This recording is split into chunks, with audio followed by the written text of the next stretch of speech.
రానున్న రోజుల్లో మహిళల్ని మరింత బలోపేతం చేసి స్త్రీ శక్తి ద్వారా మనం కృషి చేయాలి. పార్టీ పదవుల దగ్గర నుంచి అన్ని రంగాల్లో మహిళల్ని సమానంగా బాధ్యత భద్రత కల్పించాలి.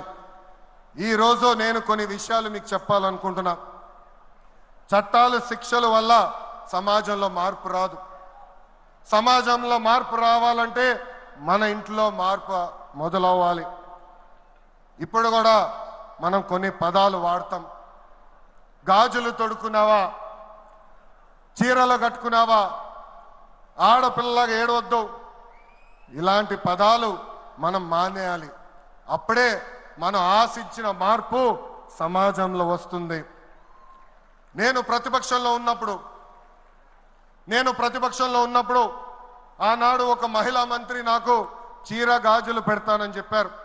ఆనాడే చెప్పా ఆమెకి, చీర గాజులు పంపించండి, మా అక్క చెల్లెలకు పెట్టి వాళ్ళు కాలు మొక్కి ఆశీర్వాదం తీసుకుంటానని. నాలుగోది, పేదల సేవల్లో సోషల్ రీఇంజనీరింగ్. పేదరికం లేని సమాజం తెలుగుదేశం పార్టీ లక్ష్యం. 2 రూపాయలకే కిలో బియ్యం, జంతా వస్త్రాలు, పక్కా ఇల్లు, పెన్షన్ ఇచ్చింది అన్న ఎన్టీఆర్. చాలని పెన్షన్ 5 రెట్లు పెంచారు. 200 రూపాయల నుంచి 1000 రూపాయలు చేశాం. ఒకే సంతకంలో 1000 రూపాయల పెన్షన్ని 2000 చేశాం. ఇప్పుడు ఏకంగా భారతదేశంలో ఏ రాష్ట్రంలో ఇవ్వని విధంగా 4000 రూపాయల పెన్షన్ మన చంద్రన్న అందిస్తున్నారు. ఇంతేకాదు, డ్వాక్రా, దీపం, అన్న క్యాంటీన్ ఇచ్చింది మన చంద్రన్న. భారతదేశంలో ఏ నాయకుడు సాహసం చేయలా, కానీ మన నాయకుడు చంద్రన్న సాహసం చేసి ఎన్ని ఆర్థిక ఇబ్బందులున్నా ఇచ్చిన బాబు సూపర్ 6 హామీ నిలబెట్టుకునేందుకు ముందలికి అడుగులేస్తున్నారు.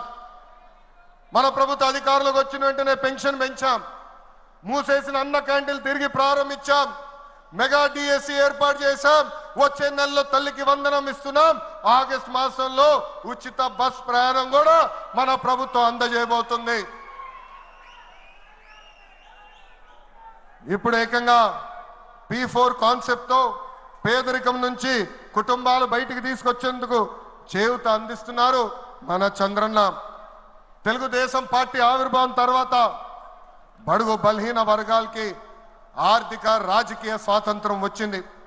పార్టీకి పునాదిగా ఉన్న మన బీసీలకి ఏకంగా స్థానిక సంస్థల ఎన్నికల్లో 33% రిజర్వేషన్ అందించింది తెలుగుదేశం పార్టీ. అందరికీ ఆమోదంతో ఏకంగా వర్గీకరణ చేసింది కూడా తెలుగుదేశం పార్టీ. అందుకే ప్రతి వర్గానికి న్యాయం చేయాలి, సోషల్ రీఇంజనీరింగ్ చేయాలనే లక్ష్యంగా మనందరం పెట్టుకోవాల్సిన అవసరం ఉంది. ప్రస్తుత పరిస్థితుల్లో అన్ని కులాలకు సామాజిక సమన్వయం కూడా అవసరం ఉంది. 5వది, అన్నదాతకు అండగా. రైతులు లేకపోతే సమాజమే లేదు. ఈ సిద్ధాంతం బలంగా నమ్మే పార్టీ తెలుగుదేశం పార్టీ. అన్న ఎన్టీఆర్ గారి దగ్గర నుంచి మన చంద్రన్న